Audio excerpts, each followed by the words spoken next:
Hi friends! Thanks for tuning in. If you like this video, please give it a like, comment below, and take a moment to subscribe to our channel. Sainte-Madeleine-de-la-Rivière-Madeleine is a charming village on the beautiful Gaspé Peninsula in Quebec. This small coastal community is home to just a few hundred residents, but it offers incredible views, history, and natural beauty that make it a hidden gem. One of the main attractions here is the Cap de la Madeleine Lighthouse, a historic site open to visitors. You can explore a small museum and a gift shop filled with local crafts, all while taking in breathtaking views of the St. Lawrence River. It's a perfect spot for photographers and anyone who loves maritime history.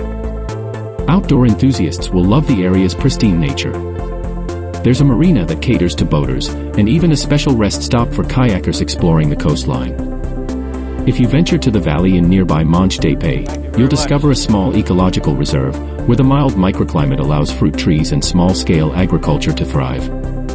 Whether you're here for the scenery, history, or peaceful vibes, Sainte-Madeleine-de-la-Rivière-Madeleine, Quebec is a wonderful place to stop and explore.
Thanks for watching.